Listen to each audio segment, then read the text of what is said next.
Hey, everybody. This month during the Soul Power Sisterhood, I'm going to be teaching practices for creating and maintaining emotional boundaries.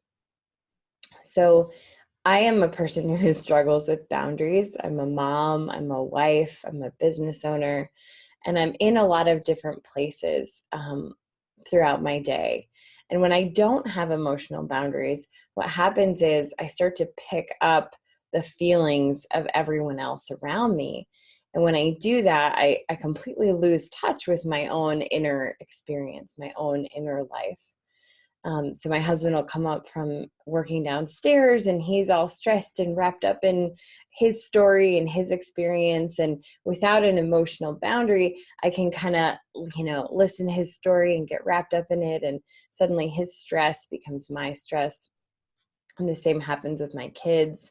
I go pick up my kids and whatever happened during their day, if my heart is wide open and I don't have a boundary around myself, I can sort of just be really open to taking on whatever is theirs.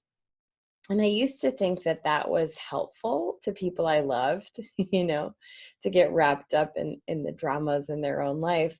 But what I found is that when I take on my husband's stress, now I'm stressed with him, and I'm not really able to hold my inner light on to help and support him in his experience, whatever experience he's having, and the same with my kids. And if we look back at evolutionary psychology, this is sort of understanding why humans do all the weird things we do. It makes sense that we as women tend to do this, to take on everyone else's problems, because we have been the traditional caretakers over hundreds of thousands of years. And so we're biologically wired to be constantly aware of what's going on with everyone else. We're the ones who are wired to attend to our husbands, attend to our children, make sure everyone else is doing all right. What happens is that's not a bad thing. It's allowed our species to survive as long as we have. But what can happen when we spend our lives attending to everyone else is that we forget that there's someone here too, right?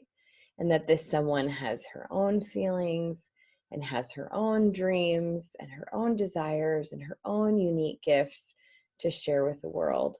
So through creating emotional and energetic boundaries, we can start to kind of separate ourselves from those around us in a healthy way and deepen our relationship with ourselves and our own inner wisdom and our own soul's guidance, which is the whole point of this online gathering that I'm holding, is helping women to deepen their inner connection to their deepest knowing and to themselves. So if you feel like this might be of service to you, I will be gathering our group live every Saturday morning at 9 a.m. Central Time.